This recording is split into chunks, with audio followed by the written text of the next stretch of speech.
Welcome back, everyone. Today's story is How to Accept No by Michael Gordon.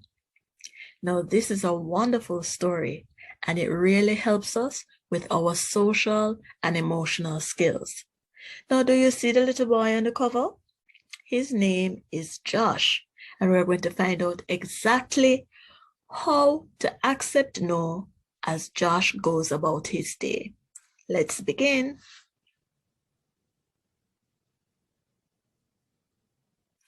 When Mom and Josh were shopping at the grocery store, Josh got fed up. He didn't want to be there anymore.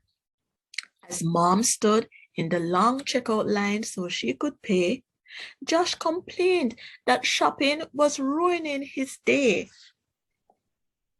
Do you see his little face and the long line? I'm sorry to hear that, but we can't leave just yet.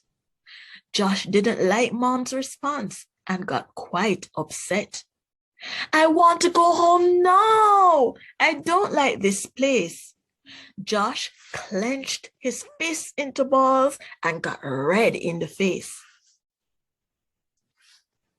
Mom kindly bent down, smiled at Josh, and stroked his head. It's hard to wait when you don't want to, she said. Sometimes waiting makes us feel impatient too. When I feel angry, Josh, do you know what I do?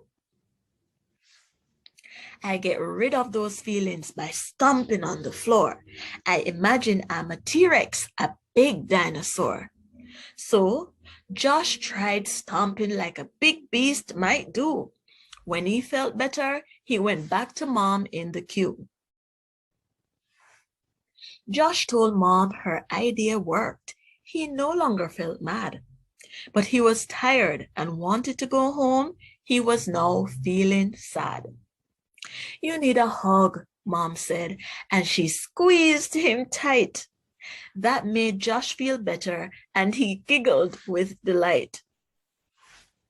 Later, Dad took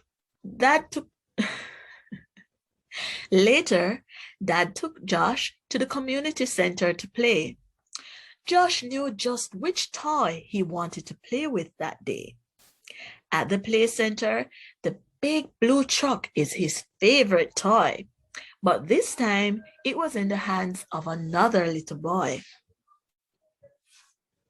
That's mine, Josh yelled as he grabbed onto the truck tight. No, I'm playing with it. The boy yanked back with all his might. And angry Josh did a dinosaur stomp back to his dad. Dad could see right away that Josh was very mad. I see a big angry ball inside you, Josh, his dad said. That's too much anger to hold on to. It makes you hot and red. Let's throw away some of those balls together as a team. They threw balls and giggled, and Josh let off some anger steam. The whole family walked to the park at the end of the day, but when it was time to go home, Josh wanted to stay. Mom said, no, we have had lots of fun, and now it's getting dark. Choose one last thing to play on before we leave the park. Unsatisfied, Josh was still grumpy as they drove away. Seeing this, Emma said, I know a great game we can play. We'll make our mouths grumpy, and then turn our frowns upside down with the kind of exaggerated smile you'd see on a clown. Emma frowned, then smiled, and their parents did the same. Josh giggled as he watched everyone play the game. Smiling, he said, I've had bad feelings a few times today, but they never stay long. You all help me make them go away.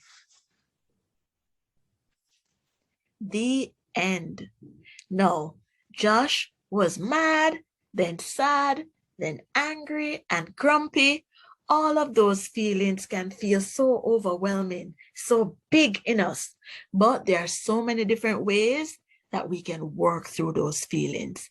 Now, in this story, Mom taught Josh how to do that dinosaur stomp and get those feelings out.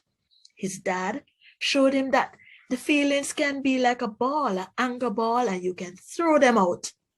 All right? His sister, Emma, taught him a way to play along, frowny face, smiley face, frowny face, smiley face, smiley face, like a clown. And there are so many other ways that you can work through these feelings, and you can learn to accept that when your parents say no, it's time to stop playing, we're going to go home now, or no, it's time to stop watching the TV or to play on the phone, it's time to do your homework. You need to learn how to accept that no and deal with it. All right, students? Now, if you can think of a way to process those mad, angry, sad, grumpy feelings, you can type it in the comment section below. Thank you so much for watching another video. Remember to like, comment, subscribe, and share this video. See you in the next one. Bye-bye.